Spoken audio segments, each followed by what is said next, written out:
तथैवान्ये विवेकिनः मोह्यन्ते मोहिताश्चैव मोहमेष्यन्ति चापरे तामुपैहि महाराज शरणं परमेश्वरीम् आराधिता सैव नृणां भोगस्वर्गापवर्गदा। मार्कण्डेय उवाच इति तस्य वचः श्रुत्वा सुरथः स नराधिपः प्रणिपत्य महाभागं तं ऋषिं शंसितव्रतं निर्विण्णोति ममत्वेन राज्यापहरणेन च जगाम सद्यस्तपसे स च वैश्यो महामुने संदर्शनार्थमम्बाया नदीपुलिनसंस्थितः स च वैश्यस्तपस्तेपे देवी सूक्तं परं जपन् तौ तस्मिन् पुलिने देव्याः कृत्वा मूर्तिं महीमयीम् अर्हणां चक्रतुस्तस्याः पुष्पधूपार्नितर्पणैः निराहारौ यताहारौ तन्मनस्कौ समाहितौ ददतुस्तौ बलिं चैव निजगात्रा श्रीगुक्षितम् एवं समाराधयतोस्त्रिभिर्वर्षैर्यतात्मनोः परितुष्टा जगद्धात्री प्रत्यक्षं प्राह चण्डिका देव्युवाच यत्प्रार्थ्यते त्वया भूप त्वया च कुलनन्दन मत्तस्तत्प्राप्यतां सर्वं परितुष्टा ददामि तद्। मार्कण्डेय उवाच ततो वव्रे नृपो राज्यम्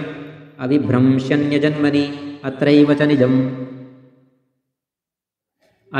निजं राज्यम् अथ शत्रुबलं बलात् सोऽपि वैश्यस्ततोज्ञानं वव्रे निर्विण्णमानसः ममेत्यमहमिति प्राज्ञः सङ्गविच्युतिकारकं। देव्युवाच स्वल्पैरहोभिर्नृपते स्वं राज्यं प्राप्स्यते भवान् अत्वारि पुनस्खलितं तत्र तव भविष्यति मृतश्च भूयः सम्प्राप्य जन्मदेवाद्विवस्वतः सावर्णिको नाम मनुर्भवान् भुवि भविष्यति वैश्यवर्य त्वया यश्च वरोऽस्मत्तोऽभिवाञ्छितः तं प्रयच्छामि संसिद्ध्यै तव ज्ञानं भविष्यति। मार्कण्डेय उवाच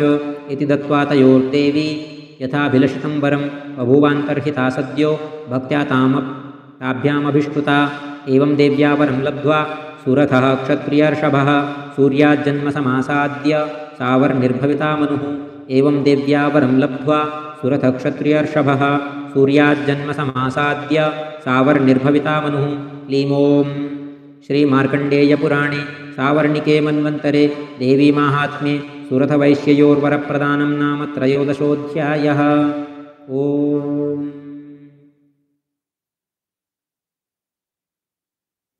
ॐ श्रीगणपतिर्जयति। ओमस्य श्रीनवार्णमन्त्रस्य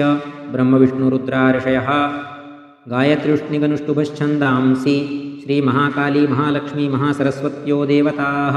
ऐं बीजं ह्रीं शक्तिः क्लीं कीलकं श्रीमहाकाली महालक्ष्मी महासरस्वती प्रीत्यर्थे जपे विनियोगः। ऋष्यादिन्यासः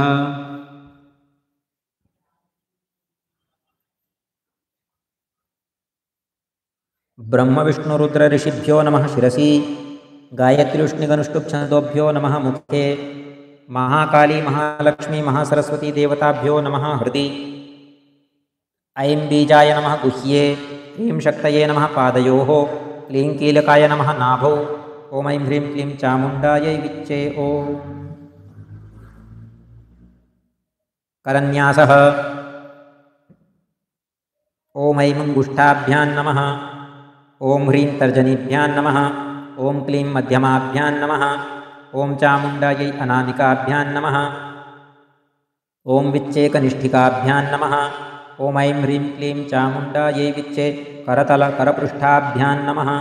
ॐ हृदयादिन्यासः ॐ ऐं हृदयाय नमः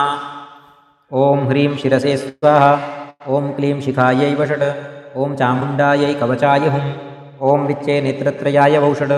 ॐ ऐं ह्रीं क्लीं चामुण्डायै विच्चे अस्त्राय फट् ॐ अक्षरन्यासः ॐ ऐं नमः शिखायाम् ॐ ह्रीं नमः दक्षिणनेत्रे ॐ क्लीं नमः वामनेत्रे ॐ चां नमः दक्षिणकर्णे ॐ मुं नमः वामकर्णे ॐ डां नमः दक्षिणनासापुटे ॐ यैं नमः वामनासापुटे ॐ वें नमः मुखे ॐ चें नमः गुह्ये ॐ दिङ्न्यासः ॐ ऐं प्राच्यै नमः ॐ ऐं आग्नेय्यै नमः ॐ ह्रीं दक्षिणायै नमः ॐ ह्रीं नैऋत्यै नमः ॐ क्लीं प्रतीच्यै नमः ॐ क्लीं वायव्यै नमः ॐ चामुण्डायै उदीच्यै नमः ॐ चामुण्डायै ऐशान्यै नमः